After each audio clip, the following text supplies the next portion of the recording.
My adopted twins didn't know siblings were supposed to protect each other, and their story exposed generational horror. The social worker called at 8:43 on a Thursday morning to tell me they'd found my children. Not children I'd been searching for, but children who'd been searching for someone like me. Twins, she said.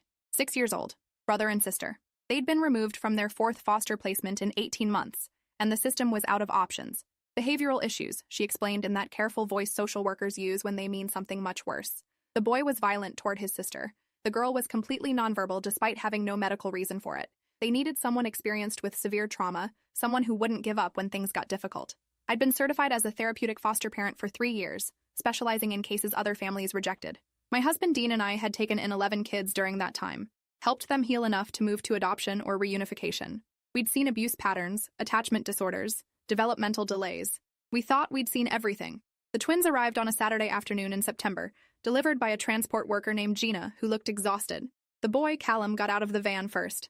Small for 6, maybe 40 pounds, with dark hair that needed cutting and eyes that tracked every movement like he was calculating escape routes. His sister Nora stayed in her seat until Callum went back and took her hand. She followed him with her head down, blonde hair falling forward to hide her face. Gina handed me 2 trash bags containing their belongings and a file folder 3 inches thick. She said good luck in a tone that suggested we'd need it, then drove away before I could ask questions. Dean carried the bags inside while I knelt down to the twins' eye level. Callum immediately stepped in front of Nora, physically blocking her from my view. His hands were clenched into fists and his jaw was set. I introduced myself and Dean, explained this was their new home for as long as they needed it. Callum said nothing. Nora made no sound. I showed them to their room, which we'd prepared with 2 beds, thinking siblings would want their own space. Callum looked at both beds, then pushed them together so hard the frames scraped across the floor. He positioned himself on the outer edge, creating a barrier between Nora and the door. She climbed onto the inner bed and curled into a ball facing the wall. Dean and I exchanged glances. In 3 years of fostering, we'd never seen a 6-year-old arrange defensive sleeping positions like a soldier expecting attack. I suggested they might want to see the rest of the house, the backyard, maybe have a snack. Callum shook his head once. He wasn't leaving that room until he'd assessed every threat, and his sister wasn't leaving without him.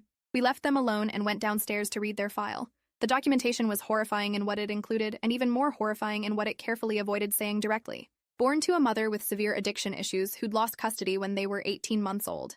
First foster home lasted 6 months before they were removed due to the foster father's inappropriate behavior that resulted in criminal charges. Second placement lasted 4 months until the foster mother reported she couldn't handle Callum's aggression toward Nora. Third placement ended after 3 months when neighbors reported hearing screaming and seeing bruises.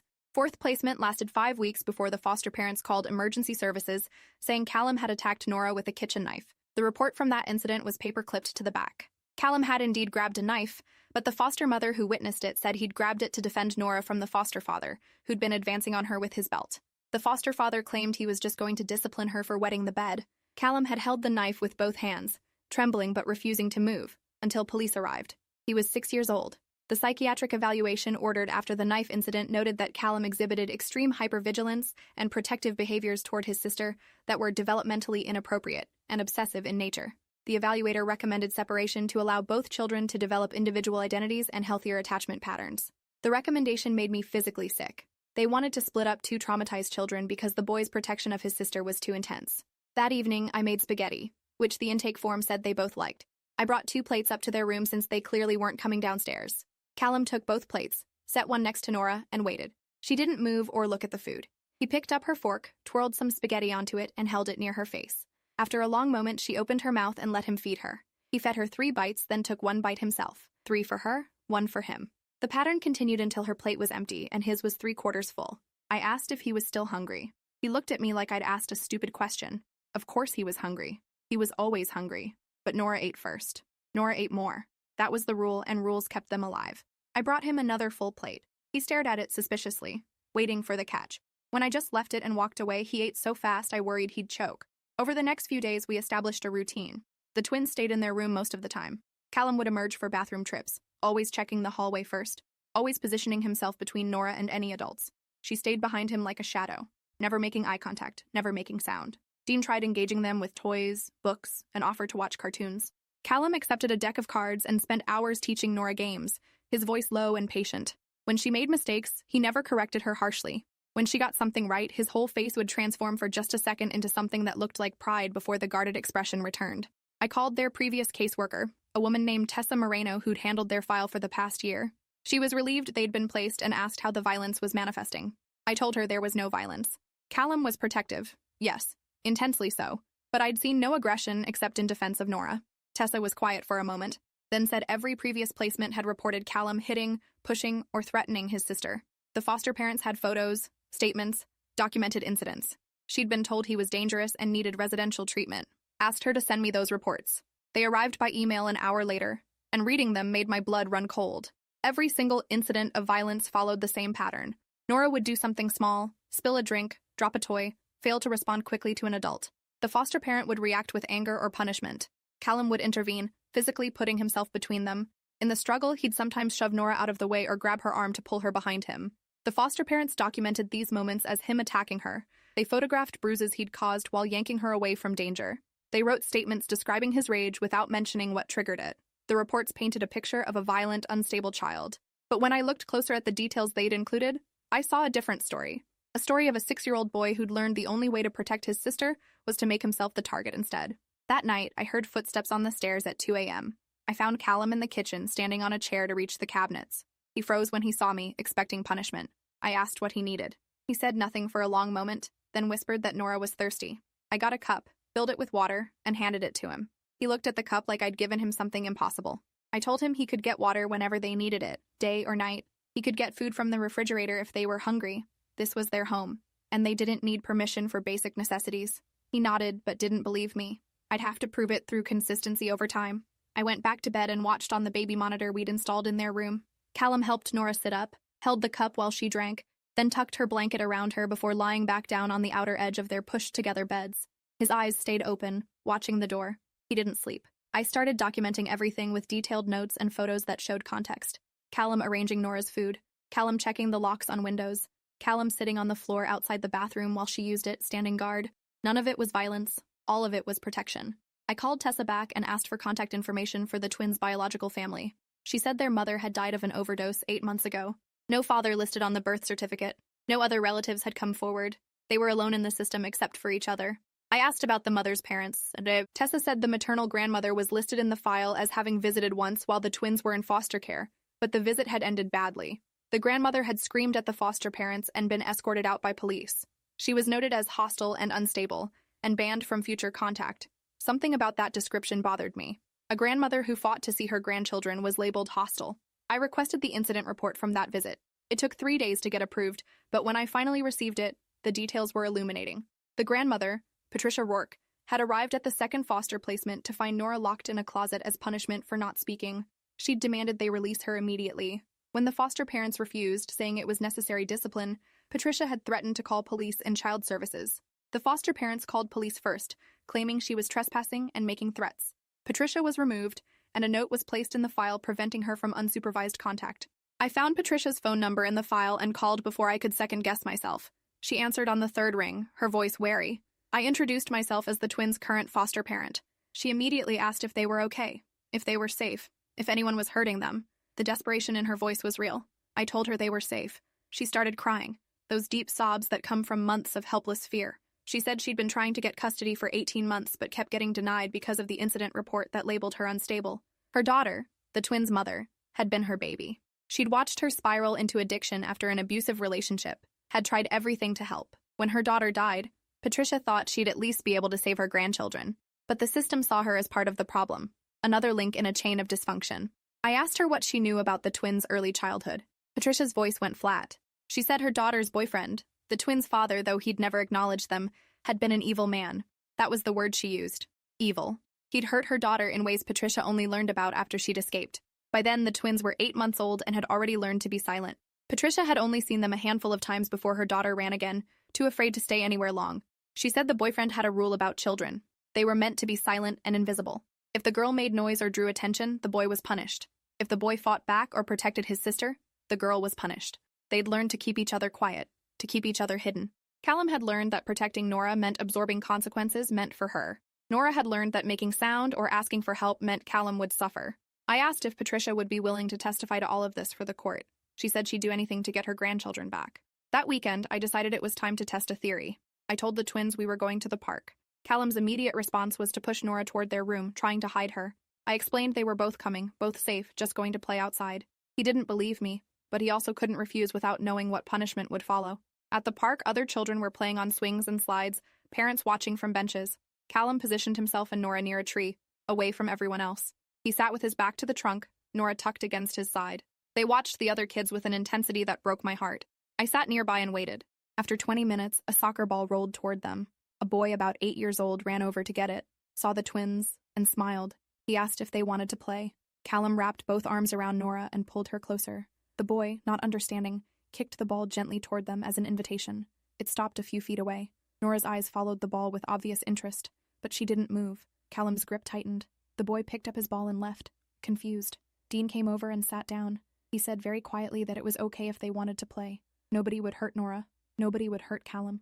They were allowed to be children here. Callum looked at him with those two old eyes and said, "You don't know what happens when she plays." The words hung in the air. I asked what happens.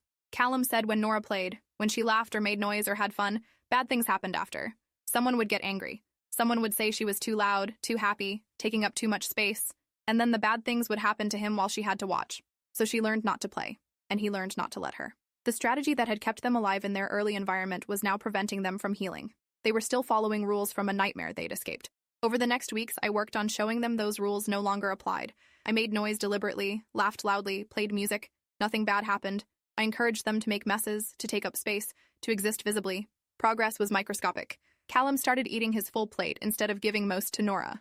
Nora made eye contact once or twice. They ventured downstairs during the day, though always together, always ready to run. I scheduled them for therapy with Dr. Leon Voss, who specialized in childhood trauma. The first session, Callum refused to let Nora go in alone. Dr. Voss said they could both come. They sat on the couch with Callum's arm around Nora, a united front against the world. Dr. Voss didn't push. He just talked about safe things, showed them his office, explained that therapy was a place where nothing bad happened. When the session ended, he told me privately that he'd worked with traumatized children for 20 years and had never seen a bond quite like theirs. It was beautiful and heartbreaking, necessary for survival but preventing individual development. He said separating them would be catastrophic, but they needed to learn they could be safe apart. I started with 5-minute separations. Callum would go to the kitchen with Dean while Nora stayed in the living room with me. Callum spent the entire 5 minutes rigid with panic, unable to focus on anything except listening for sounds from the other room. When reunited, he'd check Nora over completely, looking for signs of harm. We increased to 10 minutes, then 15. After 3 weeks, we managed 30 minutes with Callum only asking to check on her twice. The breakthrough came on a Saturday morning when I was making pancakes. Callum and Nora were at the kitchen table, and I deliberately burned one pancake, filling the kitchen with smoke. I swore, grabbed the pan, scraped the burned pancake into the trash. Callum immediately went rigid, preparing for violence. I just laughed, said oops, and started another pancake. No anger, no punishment, no making anyone else pay for my mistake. Callum watched me carefully. I made another mistake on purpose, overpoured batter so it spilled over the edges. I said a cheerful whoops and cleaned it up. Still no anger. The tension in his shoulders started to ease. When I served them perfect pancakes, Callum took a bite and then did something extraordinary. He smiled. Not the careful, guarded expression I'd seen before, but an actual child's smile of simple pleasure. Nora saw him smile and her eyes went wide. Then so quietly I almost missed it. She giggled. The sound was tiny, rusty from disuse, but unmistakable. Callum's head whipped toward her in panic. She'd made noise. In his experience, that meant consequences. But I just smiled and said, "Those are pretty good pancakes, huh?" Nothing bad happened. Nora had made sound, expressed joy, existed audibly in the world, and nothing bad happened. Callum looked between his sister and me several times, recalculating. That afternoon, I heard laughter from their room. Real laughter, both of them, playing some game with the cards. I stood in the hallway and cried with relief. I called Patricia and told her about the progress. She asked when she could see them. I said I was working on it, gathering evidence to present to the court. I needed to show that the twins' behavioral issues were trauma responses, not inherent violence. That they needed therapeutic intervention, not separation. That Patricia was their family and deserved a chance to prove she could provide a safe home. I compiled everything. Photos showing Callum's protection, not aggression. Therapy notes from Dr. Voss documenting their progress. Statements from Patricia about their early trauma. The pattern of misrepresentation in previous foster homes. I scheduled a meeting with Tessa and brought a lawyer friend, Nina Blackwell, who specialized in family advocacy. We laid out the case methodically. Every incident reported as violence, recontextualized with proper information. The grandmother, who was labeled hostile, actually trying to protect her grandchildren from abuse. The recommendation to separate the twins, based on misunderstanding their survival mechanisms. Tessa listened to everything, reviewed the documentation, and admitted she'd been working with incomplete information. The previous foster parents had shaped the narrative to justify their own failures. The system had accepted that narrative without investigation because it was easier than admitting children had been further traumatized while in state care. She agreed to support Patricia's custody petition if Patricia completed parenting classes and home studies. We scheduled the first supervised visit for the following week. I prepared the twins by showing them pictures of Patricia, explaining she was their mother's mother. She loved them. She'd been trying to reach them. Callum studied the photos with intense concentration. Finally, he asked if she was the loud lady from before, the one who'd made the other people let Nora out of the dark place. I realized he remembered Patricia from that incident at the second foster home. He'd been 4 years old, but he remembered her fighting for them. The visit took place at a family center with a supervised playroom. Patricia arrived 15 minutes early, pacing in the parking lot. When we walked in with the twins, she froze. Her hands came up to her mouth and tears started immediately. She said their names like prayers. Callum positioned himself in front of Nora automatically, but Patricia didn't approach. She knelt down 10 feet away, making herself smaller, less threatening. She said she'd missed them so much, that she'd been trying to bring them home, that she was so sorry she couldn't protect them before. Callum studied her with that calculating expression. Then he asked the question that made everyone in the room stop breathing. "Will you hurt her if I'm bad?" Patricia's face crumpled. She said never. Absolutely never. If he was bad, if Nora was bad, if anyone was bad, nobody would get hurt. That wasn't how family worked. Callum didn't believe her. I could see it in his eyes, but he wanted to believe her. The visit lasted 2 hours. Patricia sat on the floor and talked to them about their mother, showing them pictures on her phone. Their mother as a little girl, the same age they were now. Their mother laughing, playing, being loved.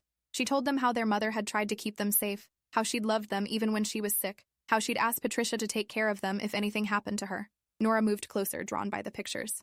Callum let her go but stayed alert. Patricia showed them a video of their mother singing. In the video, she was healthy, young, holding a baby in each arm and singing, "You Are My Sunshine." Nora made a sound, a little whimper of recognition. Patricia said softly, "You remember, baby. She sang this to you every night." The visit ended with Patricia giving them a bag of items she'd saved. Their mother's favorite sweater, soft and worn, a book she'd read as a child, 2 stuffed animals that had been theirs as babies. Callum accepted the bag like it was made of glass. At home, they took everything to their room.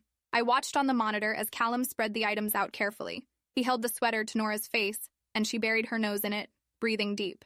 He gave her 1 stuffed animal and kept the other. That night, they slept holding the animals, wrapped in their mother's sweater. Over the following weeks, visits with Patricia increased in frequency and duration. Callum's guard lowered incrementally. He started calling her grandma.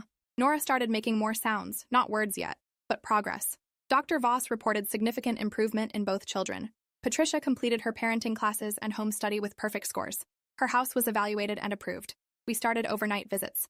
The first time I dropped them off at Patricia's house, Callum asked if Dean and I would be there when they came back. I promised we would. He nodded, then did something that shocked me. He hugged me. Quick and awkward, but real. 4 months after they'd arrived in trash bags, the court hearing for custody transfer took place. Nina presented our case with devastating efficiency. She walked the judge through every mischaracterized incident, every failure of the system, every trauma inflicted while the children were supposed to be in protective care. She showed videos of the twins playing, laughing, healing. She had Dr. Voss testify about their progress, and his professional opinion that placement with Patricia would be in their best interest. The previous foster parents were subpoenaed. The couple from the 4th placement, who'd called police when Callum grabbed a knife, testified first. Under Nina's questioning, they admitted Callum had been defending his sister. They admitted they'd documented the incident in a way that made him look dangerous, because they didn't want anyone to know they'd been about to beat a 6-year-old with a belt. The couple from the 3rd placement, asked to explain the bruises neighbors had reported, claimed the children were clumsy and injury-prone. Nina presented medical records showing the injuries were consistent with physical punishment, not accidents. The couple from the 2nd placement, the ones who'd locked Nora in a closet, didn't appear. A warrant was issued for their arrest related to the original charges from Patricia's intervention. The system had protected these people, placed more children with them after removing the twins. The judge's expression grew darker with each testimony. Patricia testified last. She spoke about her daughter's struggle with addiction, her own failures in protecting her desperate attempts to reach her grandchildren after her daughter's death. She acknowledged her mistakes, her angry outburst at the 2nd placement that got her labeled hostile. She said she'd do it again. She'd always choose fighting for her grandchildren over being polite to people who were hurting them. The judge asked Callum if he wanted to live with his grandmother. Callum looked at Patricia, then at Nora. He said yes, but only if Nora could come too. They didn't get separated. The judge said they would absolutely stay together. Then he asked Nora if she felt safe with Patricia. Everyone waited. Nora hadn't spoken in anyone's hearing since before she'd entered foster care. We'd heard sounds, giggles, whimpers, but no words. She looked at Callum. He nodded encouragement. She took a breath and in a voice barely above a whisper said, "Grandma is safe." The courtroom went silent. It was the first time most people there had heard her voice. The judge's eyes filled with tears. He cleared his throat and ruled that custody would be granted to Patricia Rourke immediately, with 6 months of supervised transition and ongoing therapy requirements. The children would go home with their grandmother that day. Afterward, Patricia hugged Dean and me, sobbing thank you over and over. I told her the twins did the hard work. They survived. They protected each other when no one else would. They learned to trust again. She shook her head and said we saved them. I said no. We just finally listened to what they'd been trying to tell everyone all along. Callum had never been violent toward his sister. He'd been protecting her the only way a traumatized 6-year-old knew how, and every adult who should have understood had instead pathologized his love. Nora had never been defiant in refusing to speak. She'd been following the rules that had kept her brother safe, and every adult who should have recognized trauma had instead labeled her difficult. The system had failed them repeatedly, but they'd never failed each other. We helped Patricia load their belongings into her car. Not trash bags this time, but proper suitcases we'd bought them, filled with clothes that fit and toys they'd chosen. Callum carried Nora's stuffed animal and his own. At the car, Nora turned back and ran to me. She wrapped her arms around my legs and whispered, "Thank you for teaching Callum." I knelt down and asked what I'd taught him. She said, "That protecting doesn't always mean fighting. Sometimes it means letting someone help." I lost it completely, crying while this little girl patted my shoulder comfortingly. Callum came over and took her hand. He looked at me seriously and said, "You're good people. If we need help again, can we call you?" I gave him my phone number written on a card. I told him I'd always answer. Always. They drove away with Patricia, and Dean and I stood in the driveway watching until the car disappeared. The house felt empty. We'd had them for only 4 months, but they'd changed everything. A week later, I received the full investigation report into the twins' foster care history. The second placement foster parents had been arrested and charged with multiple counts of child abuse. The investigation had uncovered evidence that at least 6 other children placed with them had experienced similar treatment. The third placement couple had their foster license permanently revoked after a pattern of excessive physical punishment was documented.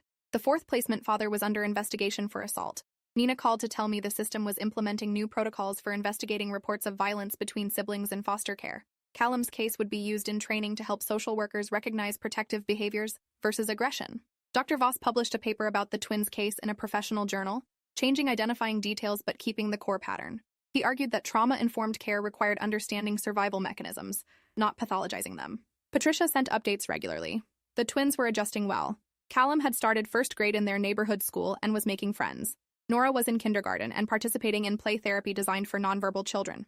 She was starting to use simple words, building vocabulary slowly. They still slept in the same room by choice, but Callum was learning he didn't have to be hypervigilant constantly. Nora was learning that speaking, laughing, and taking up space were safe. 3 months after placement, Patricia sent a video. The twins were in her backyard running through a sprinkler. Callum was laughing, actually laughing, and chasing Nora, who was shrieking with joy. They tackled each other in the grass, gentle and playful, just 2 kids being kids. At the end of the video, they both waved at the camera. Nora shouted, "Hi, Aunt Lauren! Hi, Uncle Dean!" We weren't their aunt and uncle officially, but Patricia had given them permission to adopt us as family anyway. 6 months after placement, Patricia called to invite us to the twins' 7th birthday party. We drove to her house with carefully chosen presents. The party was small, just Patricia, her sister, a few kids from school, and us. The twins ran to greet us when we arrived. Nora hugged me without hesitation. Callum showed me his room, pointing out the bookshelf Dean had built him, now full of books he was reading above grade level. At the party, they played games typical 7-year-olds play: pin the tail on the donkey, musical chairs. When it was time for cake, Patricia brought it out with 7 candles lit. Everyone sang happy birthday. The twins blew out candles together, holding hands.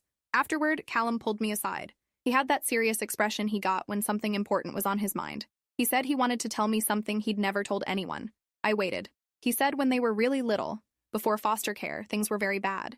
He didn't remember a lot, but he remembered making a promise to Nora. He'd promised he'd keep her safe no matter what, even when it hurt, even when he was scared. He'd promised they'd stay together. He'd kept that promise, but he'd almost lost her anyway because everyone kept trying to split them up. I told him he'd done an incredible job keeping his promise. He shook his head. He said he'd learned something important. That keeping someone safe doesn't mean doing it alone. That asking for help isn't breaking a promise. That protecting someone can mean letting them be protected by others, too. He said I'd taught him that, and Dr. Voss, and Grandma, that there were good people who would help if you let them. I asked what made him trust us. He thought about it and said it was the pancakes. The way I'd made mistakes and just laughed instead of getting angry. The way nothing bad happened when Nora made noise. He said that's when he started to believe maybe the rules had changed. Maybe he could stop fighting alone. The party wound down. Kids left with their parents. Patricia started cleaning up with her sister. Dean was helping the twins build a complex fort out of cardboard boxes Patricia had saved. I watched them play. Watched Callum show Nora how to reinforce the walls. Watched her giggle when he tickled her. Watched them both collapse the fort on purpose and laugh in the rubble. They looked like normal kids. Happy kids. Safe kids. Before we left, Nora asked if we'd come back for Christmas. Patricia seconded the invitation, saying we were family now whether we liked it or not. We promised we'd be there. In the car on the way home, Dean said fostering was supposed to be temporary, but somehow we kept collecting permanent family. I said that's how it worked when you cared about people. They became yours and you became theirs, and it didn't matter what the legal documents said. 2 years later, we attended the twins' adoption finalization hearing. Patricia legally adopted them, giving them her last name, making official what had been true from the moment she'd fought her way past police to get them out of that closet. Callum was 8, confident, doing well academically and socially. Nora was 8, verbal, bright, still quieter than her brother, but no longer silent. In the courtroom, the judge asked if they had anything to say. Callum stood up. He thanked Patricia for never giving up on them. He thanked Dr. Voss for teaching him about feelings. Then he turned to where Dean and I were sitting and thanked us for seeing what no one else had seen, for understanding that protection looks like love when you've never been taught the difference. Nora stood next to him and said in her clear voice that she wanted to thank everyone who believed them when they couldn't use words, who understood that sometimes kids know how to keep each other safe better than adults do. The judge finalized the adoption. Patricia cried. Her sister cried. Dean and I cried. The twins hugged everyone and we took pictures on the courthouse steps. That evening, we all had dinner at Patricia's house. The twins showed us their latest school projects, their artwork, their report cards full of good grades and teacher comments about how helpful and kind they were. After dinner, while Patricia and her sister cleaned the kitchen, the twins asked if we'd come upstairs to see something. In their room, still sharing despite having a whole house with extra bedrooms, they'd made a poster board. At the top, it said, "Our Family," in marker, decorated with stickers. They'd glued photos in a complicated web of connections. Their mother in the center, young and healthy in the pictures Patricia had shown them. Lines connecting her to the twins, lines connecting the twins to Patricia, lines connecting them to Patricia's sister, and lines connecting them to Dean and me, labeled Aunt Lauren and Uncle Dean who saved us. Callum explained the poster was for a school project about family trees, but his teacher said family could be whoever loved you, not just blood relatives. So they'd made a family web instead of a tree, showing all the people who were connected to them through love and protection. I looked at that poster and felt the weight of what we'd done, what Patricia had done, what the twins themselves had done. We'd broken a generational cycle of trauma. We'd refused to let the system's failures define these children's futures. We'd listened when they told us, in 100 nonverbal ways, what they needed. Patricia came upstairs and saw us looking at the poster. She put her arms around both twins and said, "This is what healing looks like. Not forgetting the past, but building something beautiful anyway." We stayed until late, playing board games and watching movies, the twins curled up between their grandmother and us on the couch. When we finally left, they stood in the doorway waving, backlit by warm yellow light from the house. They looked so different from the terrified children who'd arrived in trash bags with their trauma mischaracterized as violence. They'd learned that siblings could protect each other without it being the only thing that defined them.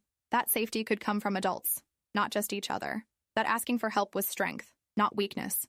That speaking their truth mattered even when others tried to silence them. The system had failed them repeatedly, labeling their survival mechanisms as pathology, their love as dysfunction, their trauma responses as behavioral problems. But they'd survived anyway, held each other through it all, and come out the other side with their bond stronger but healthier. Now they were just kids. Kids who'd been through hell and learned to trust heaven existed too. Kids who knew the difference between protection born from fear and protection born from love. Kids who understood that family wasn't about blood or law, but about who showed up when things got hard and stayed until things got better. Driving home, Dean said he'd been thinking about taking another placement, someone who needed what we could offer. I said yes, knowing there were more children out there whose stories were being misread, whose trauma was being misunderstood, who needed someone to look deeper and see the truth. We'd keep doing this work. Keep fighting for kids who needed advocates. Keep believing that even the most broken systems could be navigated when you refused to accept the official narrative and insisted on seeing the children as humans with stories that mattered. The twins had taught us that, and we'd carry those lessons forward to every child who came through our door, every family we helped reunify, every time the system tried to tell us what we were seeing instead of listening to what we knew. Because sometimes the people labeled as problems are actually the ones with solutions. Sometimes the behaviors classified as violence are actually the purest form of love. And sometimes the children everyone else gave up on are exactly the ones who change everything. Thanks for watching till the end. Make sure to subscribe and like to not miss the next story.